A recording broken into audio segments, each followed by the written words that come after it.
এই এলাকায় সর্বোচ্চ সংখ্যক চোরাচালানি দ্রব্য ধরতে সক্ষম হয়েছি। আমাদের সিজার অ্যানালাইসিস করলে আপনারা বুঝতে পারবেন এটা মাইশা ব্যাটালিয়নের 2018 সাল থেকে সর্বোচ্চ এখন পর্যন্ত। বলেছি যে আমি এই মাইশা ব্যাটালিয়নের দায়িত্ব গ্রহণ করার পর থেকে বিগত প্রায় 1.5 বছরে আমরা এই এলাকায় সর্বোচ্চ সংখ্যক চোরাচালানি দ্রব্য ধরতে সক্ষম হয়েছি। আমাদের সিজার অ্যানালাইসিস করলে আপনারা বুঝতে পারবেন এটা মাইশা ব্যাটালিয়নের 2018 সাল থেকে সর্বোচ্চ এখন পর্যন্ত। তো আমরা প্রথম থেকেই যেটা বলে আসছি যে বাগাইছড়ি উপজেলাকে মাদক মুক্ত রাখার জন্য আমরা সদতৎপর। এখানে আপনার অনেক বেশি সিগারেটের চোরাচালান হয়, অ্যাট দ্য সেম টাইম ইয়াবার মুভমেন্ট হয়, দেন গাজার মুভমেন্ট হয়।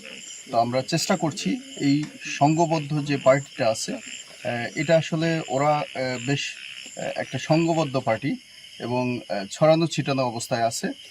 তো আমরা চেষ্টা করছি এদের যে গডফাদার এই পার্টিকে আন্ডার ট্রায়াল নিয়ে আসার জন্য, এদেরকে ধরার জন্য। বাট এরা আসলে ধরাছোঁয়ার বাইরে থাকে, আপনারা জানেন।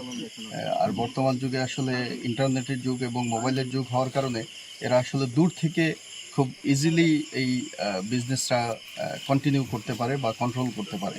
তারপরেও আমরা চেষ্টা করছি এদেরকে ট্র্যাক করে এদের পর্যন্ত পৌঁছানো যায় কিনা। আমাদের এই প্রচেষ্টা অব্যাহত আছে, বাট আমাদের মানে আমরা বদ্ধপরিকর যে আমরা এই বাগাইছড়ি উপজেলাকে মাদক মুক্ত রাখবো ইনশাল্লাহ। একটা পর্যায়ে দেখি যে একটা ছোট একটা ইসের মতো, একটা বস্তার মতো কালো পলিথিন টাইপের কিছু একটা দিয়ে বোনানো। তো ওই বস্তাটা খোলার পরে দেখলাম যে একটা পিস্তল।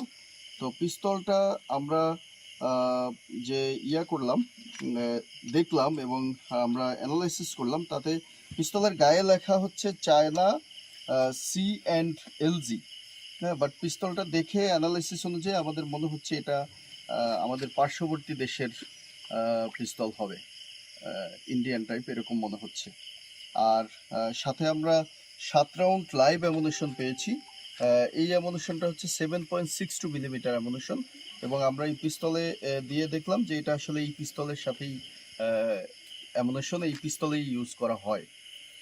তো এই হচ্ছে অবস্থা। তা আমরা আসলে এই বড় চালানটি ধরার জন্য অনেকদিন যাবতই চেষ্টা করছি।